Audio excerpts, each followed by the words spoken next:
Hello, everyone. Tonight we are drifting quietly into a world that no longer exists. A world where the moon hangs swollen over black water, and every ripple carries secrets older than human memory. You are standing at the edge of a prehistoric swamp so still that even the insects seem afraid to stir. The night air hums with the wet, heavy scent of moss and decaying reeds. And then cutting through the silence comes a sound. A low, bubbling, almost musical gurgle rising from the depths. It's not the whisper of a frog or the sigh of waterfowl. No, this is something far larger. A dinosaur submerged just beneath the surface is singing a sound meant to claim this stretch of swamp as its own. And if you're here to trespass, well, let's just say, you probably won't survive long enough to regret it. So before you get comfortable, take a moment to like the video and subscribe, but only if you really like what I do here. And while you're at it, post your location and what time it is where you are right now. I love seeing how far these stories travel across time zones. Now, turn off the lights, maybe turn on the fan for some soothing noise, and let's get started tonight. The sound rises again, deeper this time, and you can feel it in your chest. The water trembles around your ankles as you wade through the shallows, each step pulling at your legs with mud that seems determined to claim you as its own. The source of the melody is closer than you want to admit. The dinosaur remains mostly hidden, just the faintest outline beneath the water's shimmering surface, but its voice wraps around the night like a warning. The fun thing is, historians still debate whether this dinosaur's song was truly a deliberate territorial cry or just the accidental noise of air escaping from strange lungs and throat sacs. Either way, the effect is the same. The night belongs to it now, not you. Your fingers brush against something smooth in the water, a fallen branch, you hope. But in this place, you're never quite sure. There's a reason ancient people told tales of swamps swallowing the unwary. And speaking of swamps, here's a fun off-topic fact. Some of the oldest known chewing gum comes from ancient swamp birch tar used by humans tens of thousands of years ago. You can't help but grin at the thought. What would swamp dinosaur gum taste like, you wonder? The song continues, each note drawn out, bubbling through the liquid darkness like a haunting lullaby. You shuffle farther along the bank, heart thudding, and for a second the sound stops. You freeze. Maybe it's moved away, or maybe it's waiting. Then just as your pulse begins to slow, the song erupts again, this time so close that droplets of water leap up with the vibration. You duck instinctively like that'll help if a dinosaur decides you're an intruder. This particular singer, the scholars say, might have had a vocal sac that swelled beneath its chin, much like a modern frog's. Though on a scale that would terrify any rival or any human foolish enough to get this close. The Sea's expansion could have let it produce those underwater tones that carried for miles a prehistoric bass note that turned the swamp into a private concert hall. The weird thing, fossilized impressions suggest the throat structures of some aquatic or semi-aquatic dinosaurs could have supported this, though no one can say for certain. And wouldn't you know it, historians still debate whether those structures were really for singing or just for gulping down enormous mouthfuls of fish. Go figure. You take another cautious step and feel the sudden cold of deeper water. Your foot sinks, and for one terrifying second you imagine jaws closing around your ankle. But no, just mud. You exhale, and even that sounds too loud. Somewhere off to the left, a pair of golden eyes catch the moonlight and vanish again. You're not alone here, and it's not just the singing dinosaur you have to worry about. The swamp is alive with creatures that never got the memo that their time ended millions of years ago. The song shifts. It's slower now, almost thoughtful, as if the dinosaur is aware of your presence but hasn't decided what to do about it yet. Maybe it's showing off, maybe it's daring you to respond. A joke flits through your head. What do you call a dinosaur who sings underwater? You almost whisper the punchline, a rock starfish. Yeah, not your best. But humor helps when you're ankle-deep in primeval muck listening to an ancient monster claim its turf. Above the clouds drift past the moon, casting the swamp in shadow. The song fills the dark like a living thing coiling around your senses, making it hard to tell where sound ends and fear begins. You glance at the water again, half expecting to see the dinosaur rise up and greet you face to face. But no, it's content to let the music do the talking for now. And then, as suddenly as it began, the song stops. The swamp holds its breath with you. No ripples, no bubbles, just silence, thick and heavy. You strain your ears, but all you hear is your own heartbeat, loud as thunder in this hushed world. The night waits.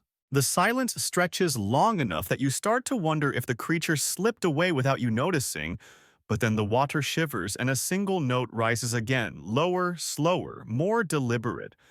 This isn't just random noise. You can feel it in your bones. The sound isn't coming from the swamp, it's inside it, as if the water itself has learned to sing. You crouch low, trying to get a better view, and that's when you spot the swelling shape beneath the surface. The dinosaur's throat expands like a living balloon, translucent skin glinting faintly in the moonlight. The vocal sac and organ, as strange as it is impressive, puffs up with air and contracts with a slow, rippling motion that forces the song through the water. It's like watching a bagpipe come alive, but far scarier. Scientists believe some aquatic or semi-aquatic dinosaurs evolved throat sacs, not unlike those seen in today's frogs or pelicans, able to store both air and resonance. The structure might have resembled a giant bullfrog's pouch, only stretched across a jawline as long as your arm. Historians still debate whether these sacs were primarily for sound cooling or something we haven't even guessed yet. Imagine if it was all just for an epic mating display, nature's ultimate prehistoric karaoke machine. You step back one careful foot at a time, the mud trying to hold you like it doesn't want to let go. The song changes pitch, bubbling up through the water, and pulses that you can feel on your skin. The dinosaur tilts its head just slightly, and you swear the eyes catch the moonlight for a heartbeat, two pale discs of reflected light watching you.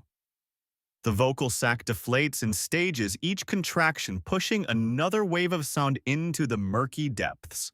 In that moment, a thought crosses your mind that you weren't expecting. What would it be like to have a throat like that? Imagine belting out your favorite song, making the windows rattle and scaring off annoying neighbors. You almost chuckle, but then the dinosaur lets out another note and the sheer force of it erases your amusement. A pair of startled birds, long-legged waders, that have no business being here this late, erupt from the reeds in a panic. Wings flapping noisily as they flee the unseen singer. The air vibrates with each gurgling note like standing next to the bass at a concert, only wetter. You're so caught up watching that you nearly miss the oddest detail. Yet the dinosaur isn't just singing into the air. It's angled its head to direct the sound straight into the water. Modern crocodiles and hippos do something similar, using submerged vocalizations to travel farther through dense environments. Could this dinosaur have been a prehistoric pioneer of aquatic sound tech? Historians still debate whether these calls were meant to reach hidden mates or to warn off invisible foes. Either way, the effect is undeniable. This place belongs to the singer. A mosquito lands on your cheek and you brush it off absent-mindedly, too focused on the strange hypnotic sight before you. The vocal sac inflates again, and this time you can see the ripples spreading outward in concentric circles, overlapping and merging until the whole swamp seems to shimmer. A nearby turtle, probably annoyed, pokes its head up, glances your way like it's blaming you for the noise, and then sinks back down. Did you know some species of ancient turtles were large enough to carry entire ecosystems on their backs, moss and all? Makes your average swamp critter seem downright boring. You try to move again, but the mud keeps sucking at your boots with a noise that seems too loud now, too sharp. The dinosaur's song pauses just for a moment, and you freeze, certain you've just given yourself away. But then the throat swells once more, the melody returning like a tide, and you breathe out the breath you hadn't realized you were holding. The oddest thing is how beautiful it is, the song, I mean. You expected something ugly, something monstrous, but no, there's a rhythm to it. A strange underwater harmony that makes the hairs on your arms stand up for reasons you can't quite name. You wonder what the first humans who stumbled across a place like this would have thought. Probably the same as you: get out before it notices. Or at least that would have been the smart move. The dinosaur shifts again, and the sack's final deflation for this cycle sends out a note so low that it feels like your heart's skipping a beat. The water calms for a moment, as if the swamp itself is listening, waiting. And there you are, stuck between the mud and the music, wondering how you're going to get out of this without becoming part of the next verse. The swamp holds its breath with you, as if even the trees are waiting to see what happens next. The song fades into ripples and small shivers that disturb the surface of the water, and for a heartbeat, you convince yourself the danger is over. But then you hear it, a splash not far off, the kind that makes your skin prickle and your brain scream, "Run!" You turn your head slowly, and there they are, two rival dinosaurs wading cautiously into the singer's territory, heads low, bodies half submerged like prehistoric submarines. They don't sing, not yet. They're waiting, watching, trying to size up the throat sack maestro who claims this stretch of swamp. The singer doesn't flinch. Instead, its throat inflates again, bigger this time, the skin stretching so thin that you can see the network of veins glowing faintly beneath the surface, illuminated by the moon's reflection. The next note that bubbles out is deeper, meaner, full of teeth without showing a single one. You'd think they were about to drop a diss track. And honestly, you wouldn't be wrong. Scientists believe these low-frequency underwater calls acted like both a battle cry and a warning. Come closer and see what happens. Historians still debate whether these rivals ever actually fought or if the songs were enough to settle things most of the time. After all, why waste energy on brawling when your voice can do the work for you? The rivals hesitate. You can see the tension in their movements, the way their tails sway just slightly in the water, ready to whip around if needed. One opens its mouth as if to respond, but no sound comes out. Maybe it knows it can't match that bass. Maybe it's trying to figure out a clever comeback. Either way, the singer holds the swamp like a stage, the water its amplifier, and the night its captive audience. Your own breath comes in shallow gulps, and you try to remind yourself that you're not the focus here. You're just a spectator. Right? But when the singer's gaze slides in your direction for a fraction of a second, it's hard not to feel like the understudy who stumbled into the lead spotlight. You take a half step back, and the mud makes that awful sucking noise again, loud enough that even the rivals glance your way. Great! Now you're on everyone's radar. Somewhere in the back of your mind, you imagine one of the dinosaurs smirking, "Nice job, rookie."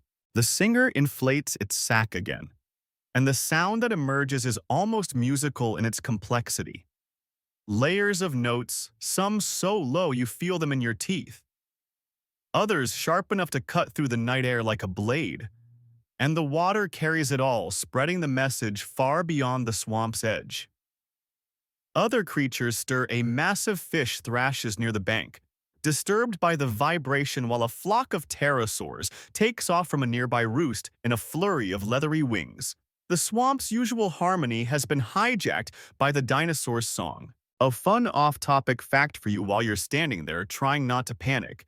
The oldest known musical instrument made by humans is a flute carved from a vulture's wing bone found in a cave in Germany, about 40,000 years old.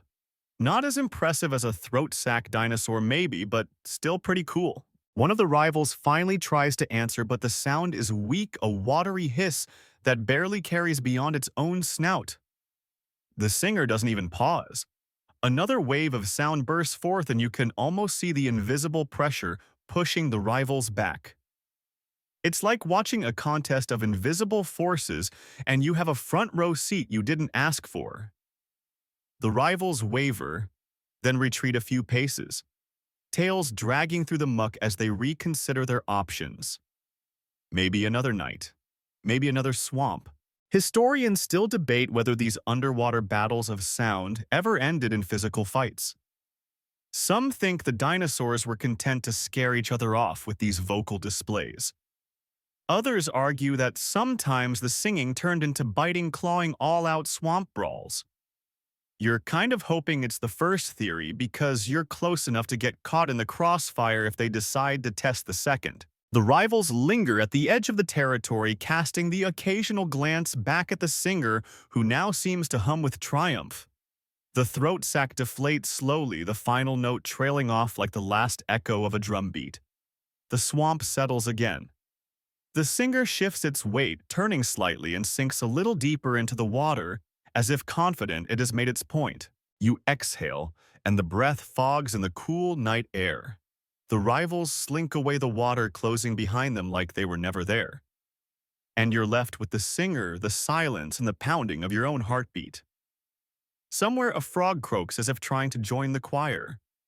And for the first time tonight, you let yourself smile. Briefly.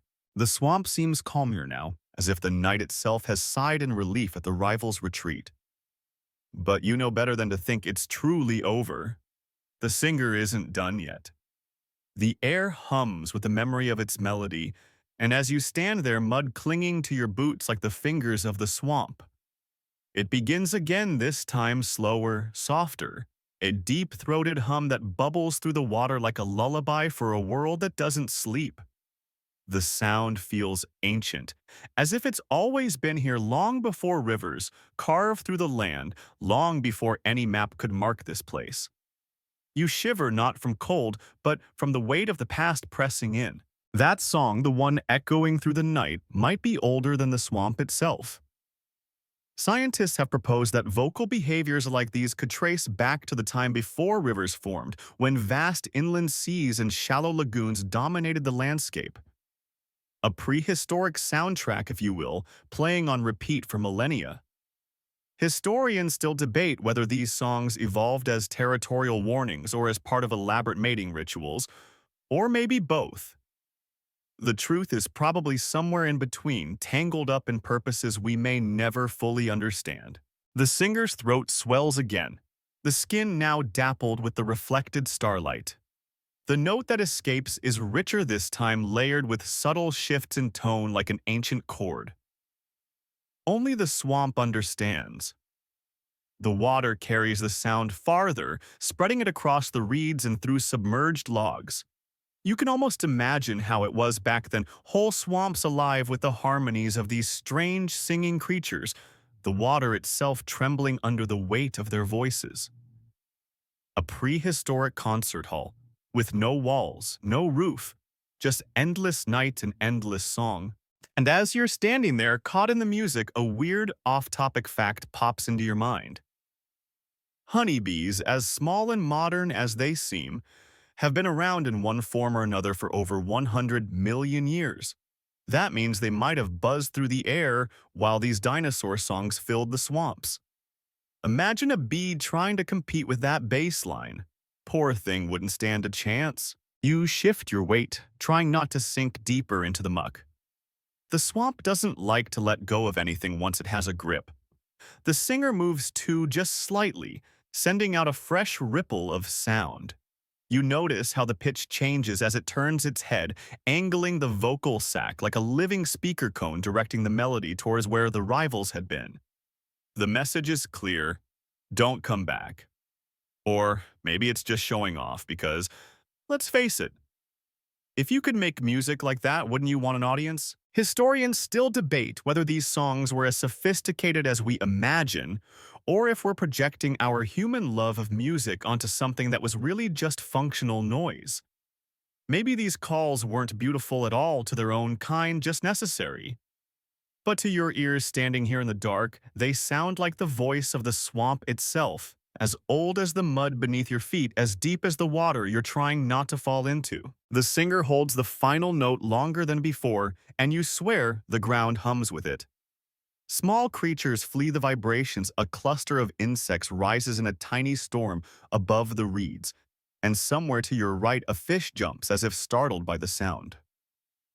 The swamp is alive, answering in its own way, the melody weaving through the night like a thread connecting everything that lives here. You almost forget to be afraid. Almost. A soft breeze stirs the water, carrying the last echoes of the song across the surface until they fade into the distance. The singer lowers its head, the vocal sac shrinking down until it looks ordinary again, if anything about this dinosaur could be called ordinary. And for a moment, everything is still. The swamp, the trees, even the stars seem to pause, listening to the silence that follows such an ancient sound. You're left standing in the quiet, wondering if you'll ever hear anything like it again. And then, without warning, a sharp snap from somewhere behind you reminds you that in the swamp, the song is only part of the story. The night is full of listeners, not all of them friendly. The snap behind you echoes louder than it should, like a gunshot across the still swamp. Your heart leaps and you whirl around so fast that the mud nearly pulls you off your feet. The darkness behind you is thick, broken only by threads of moonlight weaving between the trees. You can't see what made the noise, but you feel it watching. The singer's song begins again, this time slower, with each note drawn out, as if it too senses that something isn't right. The swamp is holding its breath again, but this time it feels like the whole world's waiting to see what happens next. What's remarkable and a little unnerving is how the swamp's ancient waters carry these sounds. Scientists have studied how low-frequency calls can travel farther underwater than in air, bouncing off submerged logs and canyon-like channels carved into the swamp bed over millions of years. Historians still debate whether this dinosaur intentionally used the water's ice, acoustic magic, or if the swamp just gave it that power as a bonus. Either way, the sound reaches places you can't even see, bending through the liquid dark and vanishing into the distance. The singer moves barely, but enough to send a new wave of sound across the surface. This time, the note seems to split. Part of it bubbles up into the air and part of it sinks into the water, creating a layered melody that feels like it's coming from everywhere at once. You can't tell where the dinosaur is anymore. The sound masks its movements, turning the swamp into a living speaker, hiding the singer like a ventriloquist with a prehistoric sense of humor. Your pulse thuds in your ears as you edge backward, the mud sucking at your boots like it's trying to keep you here, part of the scenery. The sound plays tricks on your sense of direction, and for a terrifying second you imagine there's more than one singer circling you, their underwater voices weaving a net of music and menace. You shake your head, trying to clear it. No, just one. Probably, hopefully. A branch dips into the water beside you, making you jump. It's just a tree limb caught by the breeze, but for a moment your mind had conjured claws, jaws, something with too many teeth. You let out a nervous breath and try to laugh it off. Yeah, great acoustics, you mutter, as if the dinosaur might appreciate the compliment. Hey, if you can't out-sing it, maybe flattery will keep you alive. An odd off-topic fact drifts into your mind because that's how your brain works under stress. Underwater hippos can produce vocalizations that travel simultaneously through air and water, allowing them to communicate above and below the surface at the same time. Imagine a swamp full of prehistoric hippo-sized singers, each trying to outbass the other. The dinosaur's song now feels like part of that legacy swamp opera at its finest. The sound shifts again, growing softer, almost playful, as if the singer knows it's won tonight's battle and can afford to experiment. The notes ripple through the water, setting lily pads trembling and sending tiny insects skittering across the surface like living beads of glass. The melody seems to wrap around you, drawing you deeper into the swamp, or at least making you forget how far you've come. The water laps at your knees now, the bank of memory behind you. You can't even remember when you stepped this far in. The music made you do it. Or that's what you tell yourself. Historians still debate whether the song was a lure or just a warning. Was the singer trying to draw rivals in for a fight, or was it hoping to charm a mate, or both? The line between love song and battle cry can be thin in the animal kingdom and thinner still in the prehistoric swamp. And still, the melody flows soft as breath, steady as the tide. The singer stays hidden, letting the sound do the work. You try to gauge where the notes are strongest, hoping to spot the dinosaur's shape beneath the surface, but the swamp's acoustics are against you. The sound seems to come from everywhere and nowhere, a ghost melody that makes the dark feel even thicker. You take a cautious step back, trying to retrace your way towards solid ground. The water swirls around your legs, stirred by the latest low note from the singer. The swamp answers in its own language, a splash here, a rustle there, the groan of ancient trees swaying in the night breeze. You're part of the symphony now, whether you like it or not. And then, without warning, the melody stops. The final note hangs in the air long and low before fading into silence so complete it makes your ears ring. The swamp waits, and so do you. The stillness that follows the final note feels heavier than the sound itself, as if the swamp holds its breath along with you. You dare not move your boots, half sunken in the mud, your heart drumming in your chest like you're part of the percussion section in this prehistoric concert. And then softly at first the melody returns, but this time it's different. There's a sweetness woven into the underwater notes, as if the singer is no longer warning rivals, but calling out for something else entirely. Love, maybe. Or companionship. Or perhaps both. After all, in a world this ancient, the line between love song and battle cry is blurred beyond recognition. The same haunting melody that sent challengers fleeing now pulses through the water with a rhythm that makes the night itself seem to lean in and listen.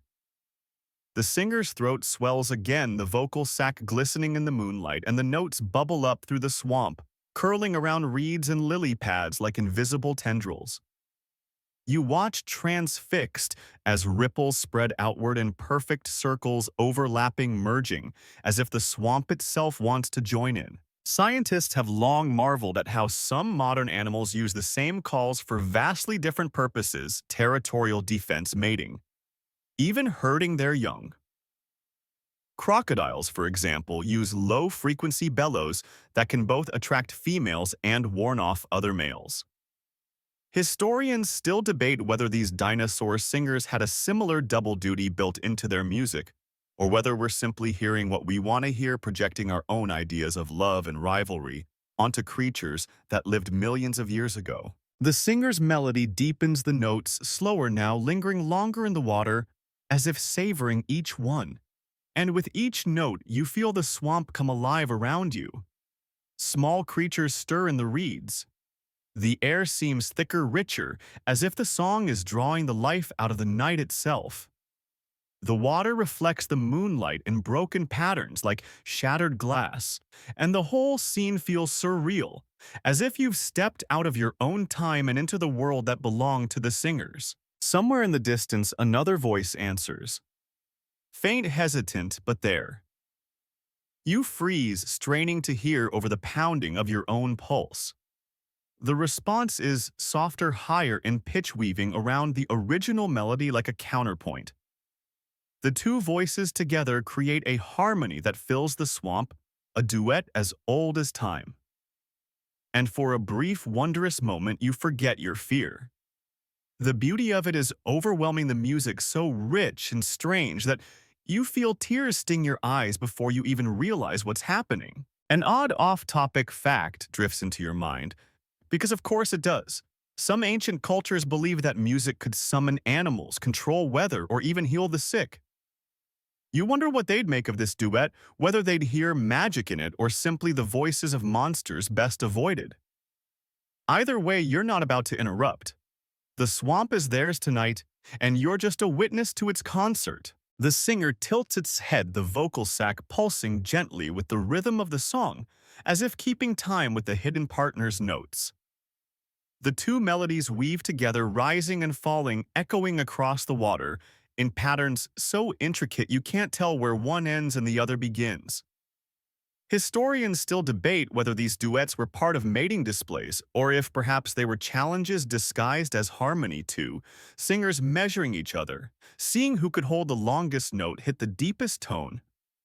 Or maybe it was both. After all, in the wild, love and rivalry often share the same stage. Your feet ache from standing so long in the mud, but you don't dare move. The music has you rooted as surely as the swamp trees.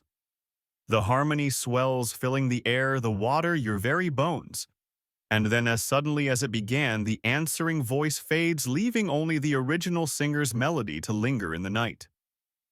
The vocal sac deflates slowly, the final note trailing off into a silence so deep you can hear the soft plop of water droplets falling from the reeds. You exhale, realizing you'd been holding your breath.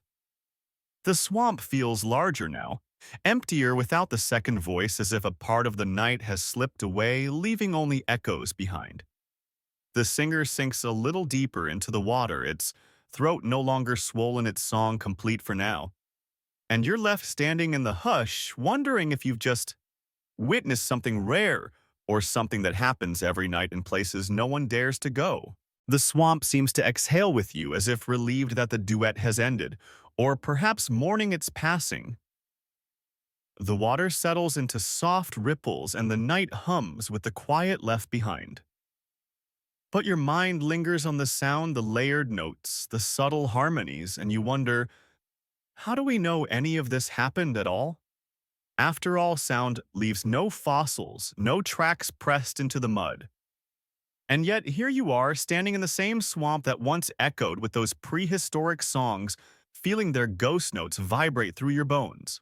The answer lies not in the air, but in the bones themselves, or more accurately, in the fossilized remains of the creatures who sang these songs. Scientists have found traces of unusual throat and skull structures in certain aquatic and semi-aquatic dinosaurs. Hollow chambers widened, resonating spaces, and even impressions of soft tissue where the vocal sac might have been. These clues suggest that these dinosaurs weren't just grunting or hissing. They had the hardware for something far more sophisticated.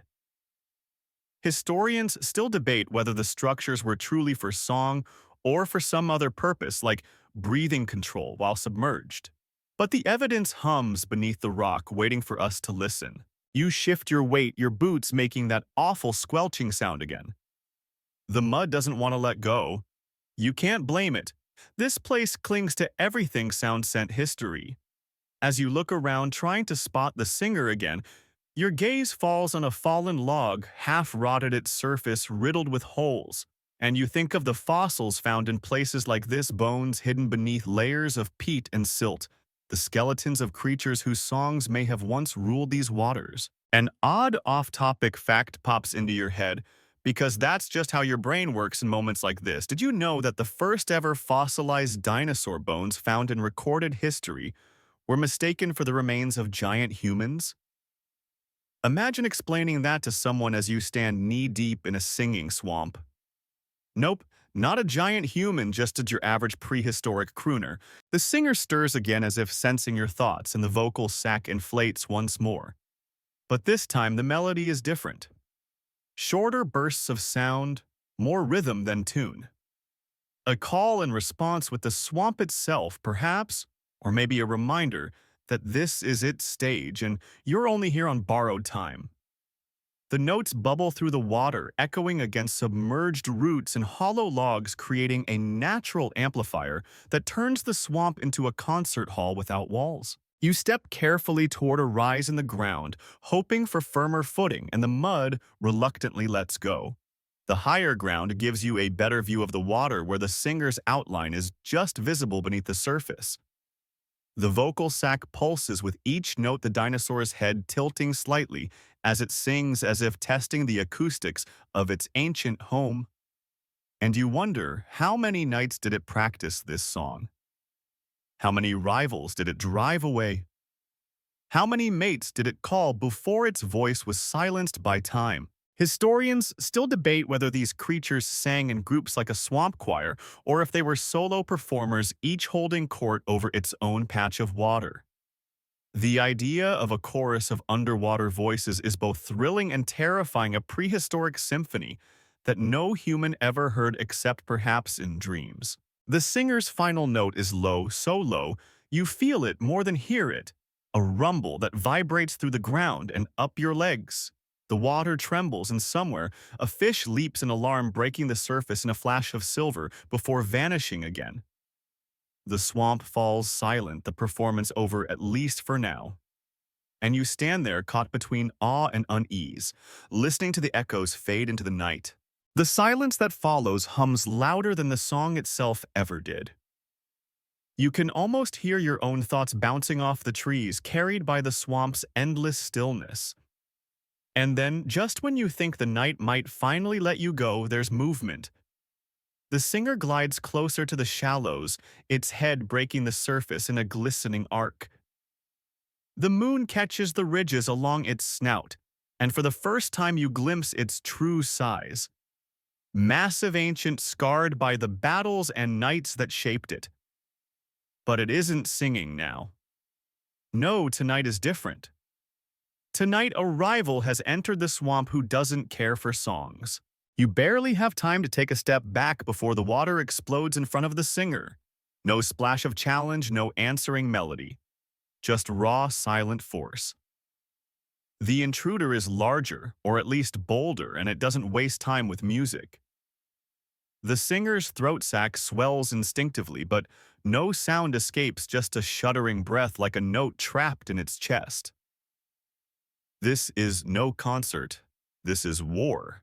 Historians still debate whether these singers always relied on their voices, or if, sometimes when their rivals refused to answer in kind, they had no choice but to fight. Fossil evidence shows scars, broken ribs, and shattered crests, proof that some of these duels turned violent. The swamp doesn't remember the songs. It remembers the blood. The two shapes twist and churn the water, the night filling with the sound of thrashing tails and snapping jaws. You can't see details, just the chaos of motion, the spray of water like silver rain in the moonlight. The singer lunges, jaws wide, throat sac, deflating uselessly, as it tries to make its warning heard over the din. But the rival is relentless, silent, as if determined to claim the swamp by force alone. You scramble back, nearly falling as your boot slips on the wet ground.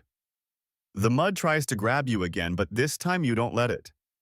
The fight isn't yours, and you're not sticking around to see who wins. You find a patch of firmer earth and crouch there, hidden behind a fallen tree, heart hammering as you watch the battle unfold.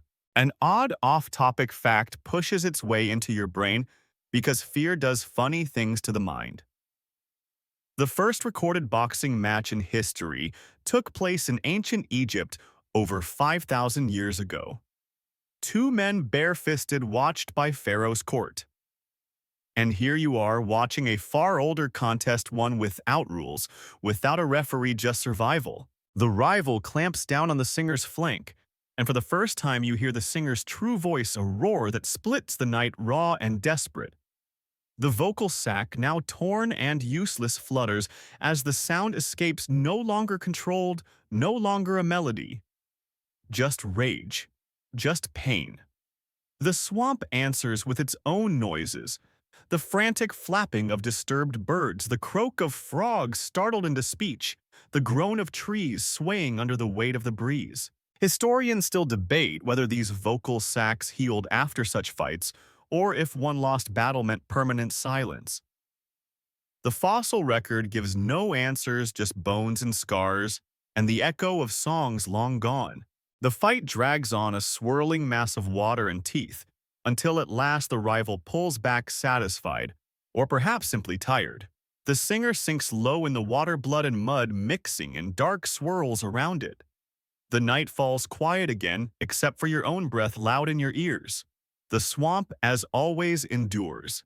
And you, well, you're still here, still watching, still listening.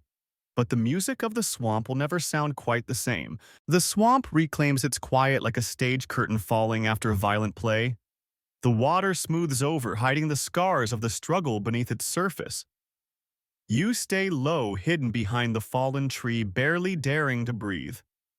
The singer drifts in the shallows now, its once mighty vocal sac torn and deflated against its chest. The silence that follows the battle feels unnatural, as if the swamp itself is shocked by the loss of its melody. But not all voices are gone. In the shadows and murk, others begin to stir. A chorus of creatures rises, not singers like the dinosaur, but the swamp's hidden residents reacting to the change in power.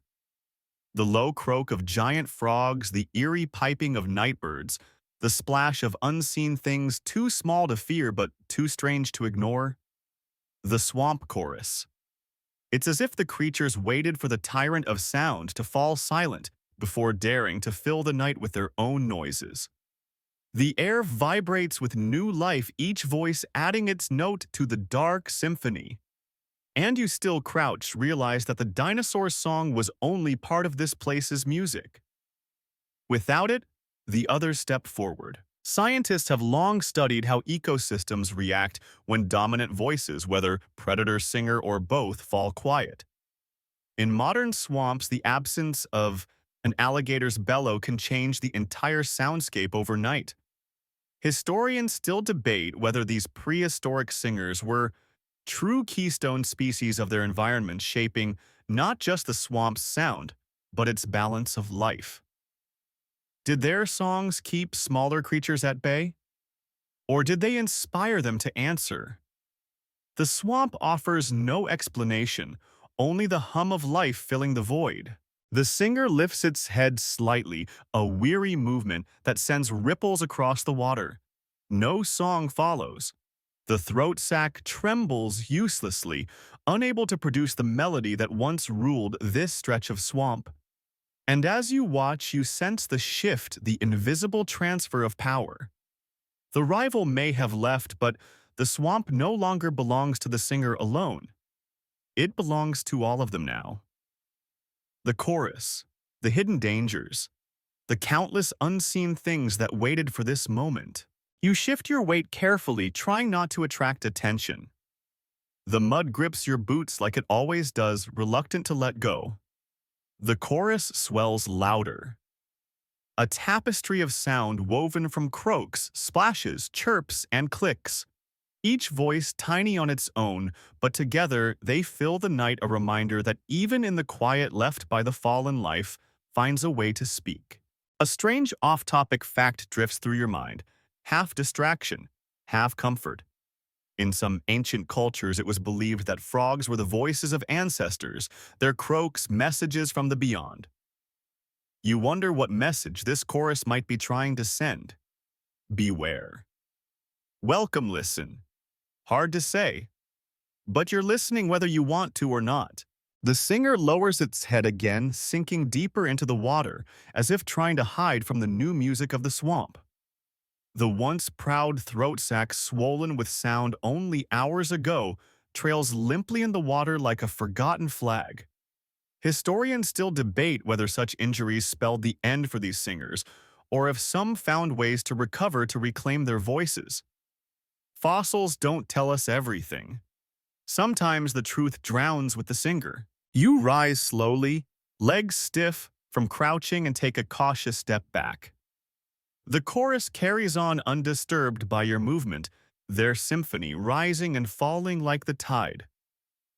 The swamp feels different now, not just a place of danger, but of voices layered and tangled, each claiming a piece of the night.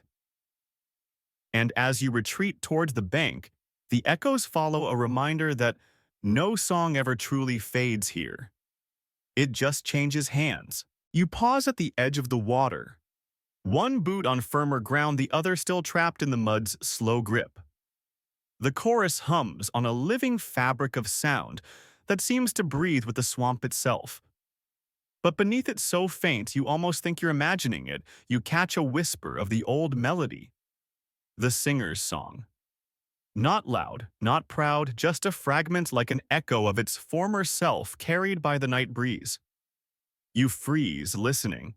Could it be that the melody has outlasted the singer? Or maybe it's the swamp remembering. Scientists have long wondered about the persistence of sound patterns in nature. Some modern whales, for instance, pass songs across generations, notes that drift through oceans for centuries. Could these ancient swamp songs have left similar traces woven into the calls of creatures that came after? Historians still debate whether the calls of certain modern reptiles and amphibians, bear the genetic memory of their prehistoric predecessors. It's a beautiful idea that music can survive the death of its maker. The swamp shifts around you, the chorus rising and falling in waves. And as the melody fragment lingers in the air, you notice something strange. The sounds don't just drift outward, the swamp gives them back. Echoes bounce off the water, off trees, off the curved walls of ancient hidden channels beneath the surface. It's like standing inside a giant musical instrument, each note rebounding, reshaping, adding layers you didn't even know were there. The swamp is still singing with the dinosaur's voice just rearranged. You take another careful step, freeing your boot with a soft slurp that sounds embarrassingly loud. The chorus doesn't pause for you. The frogs, birds, insects, they keep up their music as if your clumsy escape is just another part of the night's rhythm. The singer's fragment repeats again, softer now, as if carried by the wind or remembered by the water. And you wonder, is it really there, or is my mind just filling in the silence? An off-topic fact floats into your head, the kind that would make your friends groan if they were here. Some species of parrots in captivity have been recorded mimicking not just human speech, but musical tunes from memory, even years after they last heard them. The persistence of melody hidden where you least expect it. Just like this fragment clinging to the swamp. You glance back at the water, half expecting to see the singer rise up and reclaim its stage, but the swamp remains still. The ripples from your steps fade into the dark. The throat sac, what little you can see of it, lies motionless beneath the surface. And yet the melody lingers, part of the chorus, now impossible to separate from the swamp's endless night song. Historians still debate whether these ancient swamp singers inspired any of the early myths and legends of water spirits and sirens. The echoes of their songs perhaps mistaken for something supernatural by humans who came much later. It wouldn't surprise you. Standing here, it's easy to see how a melody like that could haunt a place forever. You retreat a little farther, the swamp at your back, the chorus growing fainter as you put distance between yourself and the water. But that fragment, you can still hear it. Or think you can. A ghost note on the breeze, a reminder of the night's music. And as you turn to go, you promise yourself you'll remember it too. After all, some songs deserve to last. The ground beneath your feet rises with each careful step. The mud giving way to firmer earth, scattered with roots and the soft litter of fallen leaves. The chorus fades behind you, swallowed by the thickness of the night. But even as you climb away from the water's edge, the air feels heavy, as if holding back a storm. You glance at the sky clouds rolling in fast and dark, blotting out the moon's silver glow. The swamp seems to sense it too. The creatures fall silent one by one until all that's left is the hush of wind through the trees. Then, without warning, the first fat drops of rain fall. Cold, relentless, they splatter on leaves, on your face, on the dark water behind you. The swamp drinks it all in, and soon the rain becomes a roar pounding the ground, the trees, the very bones of this ancient place. And with it comes the flood.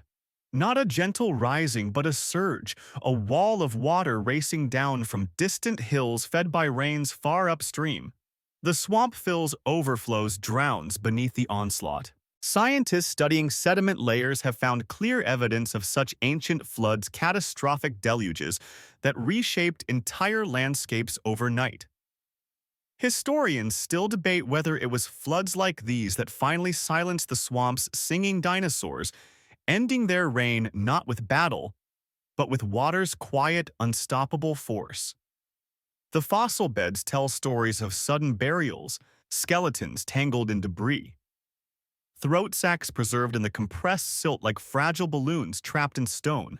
You scramble up a narrow rise, heart pounding as the floodwaters chase at your heels. The roar of the rain mixes with the rush of water, and for a terrible moment you imagine the singer's final song. One last melody drowned beneath the flood, unheard, unanswered. The swamp's stage is gone now, swallowed whole, the concert ended by nature's hand. An odd off-topic fact flickers through your mind as you gasp for breath in ancient Mesopotamia. Flood myths spoke of gods washing the world clean of songs and cities lost beneath the waves. Maybe long before human memory, the dinosaurs knew that story too in their own way, felt it in the rising water, heard it in the silence after the song. The rain hammers on and the swamp vanishes beneath a dark churning sea. The trees groan under the force of the water roots. Torn free logs carried like driftwood through what was once solid ground. And you stand on your small patch of high land watching as the place of song disappears, the last ripples swallowed by the flood. The swamp that once echoed with melody is silent now, save for the rain's relentless drum. Historians still debate whether these floods were a regular part of the swamp's cycle or rare disasters that reshaped everything. The truth is lost beneath layers of silt and time buried with the singers who once ruled these waters. But the memory of the melody lingers even as the flood washes the swamp clean. And you standing at the edge of what is no more, you listen just in case. But the song is gone. The rain slackens as dawn threatens the edge of the sky, the floodwaters spreading wide and still across the drowned swamp. What was once a tangle of reeds and hidden channels is now a mirror reflecting the bruised clouds above. You stand at the edge of it, soaked through boots heavy with mud, and stare at the strange, quiet sea that has swallowed the land. The swamp is gone, at least the swamp you knew. Beneath that smooth surface lies a graveyard, and you can feel its weight pressing down on the world. Days pass. You lose count in the gray sameness of rain and water and ruin. The flood finally recedes slow as regret, leaving behind a land transformed. Mud covers everything in a thick, smothering blanket. Trees lie toppled, their roots clawing at the empty air. And there among the debris, the bones begin to appear. Pale shapes against the dark earth, curved like questions no one can answer. The remains of the singers, the final audience, a whole chorus lost beneath the flood. Modern paleontologists, those brave souls who dig where the past sleeps, have found such graveyards in the silt beds of ancient swamps. Bones tangled with driftwood, throat structures crushed flat beneath layers of mud, vocal sacs preserved as faint impressions in stone. Proof of creatures who once ruled these places with sound. Historians still debate whether these flood-buried singers died in a single catastrophe or whether time stacked their remains slowly, layer by layer, song by song. The bones don't speak. The mud keeps its secrets. You kneel beside one half-buried skeleton, brushing mud from the long curve of its skull. The jaw hangs open as if caught mid-note. The throat sac, once so full of power, has left only the faintest mark, a hollow where air once lived. You can almost hear the melody that rose from it, a ghost of a song the world will never know again. The bones lie quiet now, but in your mind the swamp still hums with memory of their voices. An odd off-topic fact drifts up as you work the oldest known musical notation etched on a clay tablet over 400 years ago recorded a hymn to the goddess Nikal. A song preserved in lines and symbols long after its singers turned to dust. And here you are reading a different kind of score, bones and mud, the sheet music of the swamp's last concert. You move from one skeleton to the next, each telling the same silent story. Some lie alone, others in clusters as if they found each other in the flood's final moments. The ground is littered with broken branches, tumbled stones, the debris of a world reshaped. But the bones remain stubborn as memory, fragile as the song that once echoed through the night.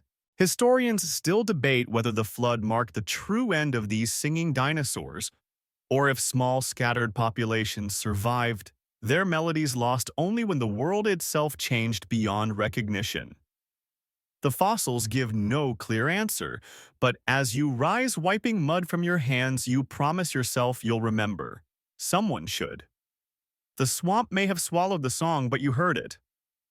And that means it isn't gone, not entirely. The floodwaters have long since withdrawn, leaving behind a scarred and silent landscape. You stand at the edge of the dried swamp boots, caked in layers of hardened silt, staring at the field of bones that the flood revealed. And yet, despite the evidence sprawled across the land, the arguments rage on. The bones are real. The impressions of throat sacs, the curious hollow chambers in the skulls, the flattened, delicate fossils that hint at soft tissue once full of song, they're all here. But what do they truly say? In dusty university halls and crowded conference rooms, paleontologists and historians alike lean over casts of these fossils, pointing, measuring, debating. Were the structures for singing at all? Or are we seeing what we want to see, projecting our human longing for melody onto creatures that never cared for music? Historians still debate whether those hollow skull chambers amplified sound or simply lightened the head for swimming. Whether the throat sacs made music or just stored air for long dives, the bones offer clues but no certainty. The swamp keeps its secrets well. You crouch beside a particularly large skeleton, its ribs splayed like the ribs of a shipwreck. The skull is cracked, one eye socket filled with dried mud. You trace the faint outline where the vocal sac once anchored, imagining it full swelling with song ruling the swamp's nights. But did it truly sing? Or was it, as some argue, simply a byproduct of strange anatomy, a noise without meaning? You wish you could ask the bones directly, but bones, like the mud that buried them, stay silent. An odd off-topic fact bubbles up as you sit there among the remains, the earliest known written debates in human history. Arguments carved in stone date back over 4,000 years, and they were about tax disputes. It seems our species has always been good at arguing, whether over coins or fossils or the meaning of a song no one alive has ever heard. You rise and look across the ancient graveyard, the flattened swamp stretching out beneath a sky heavy with memory. The wind picks up, stirring the reeds that have begun to reclaim the mudflats. You half expect to hear the melody again carried on the breeze, but no, just the rustle of dry stalks, the sigh of the land itself. The debates will go on long after you're gone, long after the bones are dust. That's what we do. We argue, we wonder, we listen for songs in the silence. Historians still debate whether these singers left any descendants who carry their melodies forward in some hidden form. Maybe the deep bellows of a crocodile or the thrumming call of a modern amphibian still hold a fragment of that ancient swamp symphony. Or maybe the music died with them, as fragile as the throat sacs that once gave it breath. And you walk slowly from the bones' boots, crunching on cracked mud, leaving the debate behind. The swamp's last notes may be lost to time, but the echo lingers. In bones, in mud, in memory. You wander the edge of the old swamp long after the sun has sunk below the horizon. The sky stained deep purple, the first stars pricking through the velvet dark. The world feels hushed, like it's waiting, and as you pause beside a cluster of reeds, the breeze shifts, and there it is, a sound. So soft you almost miss it, a low, bubbling note that seems to rise from the water that no longer covers this ground. Your skin prickles, your breath catches. Could it be the melody? The ancient song returning. You lean forward, heart pounding, straining to hear. The sound comes again, faint, layered beneath the wind's sigh and the rustle of dry grass. It weaves through the night like a forgotten verse. The kind that haunts you in the quiet hours, half memory, half dream. And you stand there unsure whether it's real or the trick of a mind too full of bone and mud and stories. The swamp is empty, the singers are gone, but still you hear it. Scientists who study soundscapes speak of ghost frequencies, notes that seem to linger in a place long after their source has fallen silent. The echo of bells in an empty town. The whisper of waves in a dry seabed. Historians still debate whether such phenomena are tricks of acoustics or tricks of the mind. Whether places remember or whether it's we who refuse to forget. You take a cautious step forward, boots crunching on cracked earth, the sound loud against the night's hush. The melody falters, fades as if startled by your presence. The wind shifts again, and for a heartbeat, all is silent. Then from somewhere deep in the reeds, a nightbird calls a long, low note that blends so perfectly with the imagined song that you're not sure where one ends and the other begins. You let out a slow breath, half relief, half disappointment. The song wasn't the singer returning, just the night playing tricks. An odd off-topic fact drifts through your mind unbidden.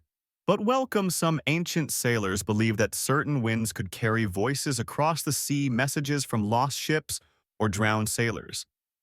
Maybe the breeze here carries the last notes of the swamp song you think. Maybe that's what you heard. The stars brighten mirrored faintly in shallow pools left by the flood. You stand there listening to the night, to the breeze, to the echo of a song that may never have existed at all or may never have truly ended. The swamp sleeps, the debate sleeps. But you caught between memory and imagination stand awake listening. Historians still debate whether these moments, these imagined melodies, are a form of connection to the past or simply our way of filling the silence. But tonight it doesn't matter. Tonight the song is yours. The night deepens, the stars scattered thick above their light, soft and cold on the broken landscape of the old swamp. You stand there a long while listening, not for the chorus that once ruled these waters, not for the rival who silenced the singer, not even for the imagined melody that teased your mind. No, now you listen for the quiet. The kind of quiet that comes only after the last note fades, when even the echoes have given up their hold on the world. And in that quiet you feel the weight of all that has passed. The air is still, save for the soft rustle of the reeds and the occasional sigh of the wind. The swamp lies before you, transformed by flood and time. The bones rest beneath layers of mud, their stories muffled, their voices gone. The great singer, once master of this stage, has joined the long sleep of history. But in your mind, the melody lingers not as sound, but as memory. A thread of music woven through the fabric of this place, impossible to unpick, impossible to forget. Scientists speak of extinction as an end, but also as a beginning. The closing of one song makes room for another. The swamp will fill again in time. New voices will rise. Frogs, birds, insects, creatures we cannot yet imagine. The symphony will continue though the instruments change. Historians still debate whether these shifts happen gently, gradually, or in a rush like the flood that silenced the singers. But the result is the same: the world moves on. And so must you. You take a final look at the place where the melody lived, the place where it died. The water is gone, the mud cracked and dry, the reeds bending under the weight of the night breeze. No song rises now, only the soft hush of a world at rest. And yet as you turn to go, the wind carries one last breath of sound. A whisper, a note, or maybe just the rustling of leaves. You smile, knowing it doesn't matter. The song has done what all great songs do. It has become part of the place, part of the night, part of you. And as you walk away, the night closes in behind you, soft and deep, cradling the last note of the ages until it too fades into silence. The swamp lies quiet now, the floodwaters long gone, the singer's bones hidden beneath layers of earth and time. But their melody lingers not in sound but in memory, in the shape of the land, in the hush of the reeds, in the stories we tell. You stood at the edge of that ancient stage, heard the music of a world before ours, and carried it with you into the night. And though the voices are gone, the song endures in the rhythm of the swamp, in the breeze through the grass, in the silence that follows the storm. Some songs are too old, too deep, too woven into the bones of the world to truly end. And so you listen even as you leave, knowing that somewhere, somehow, the last note of the ages still drifts on the wind, waiting to be heard again.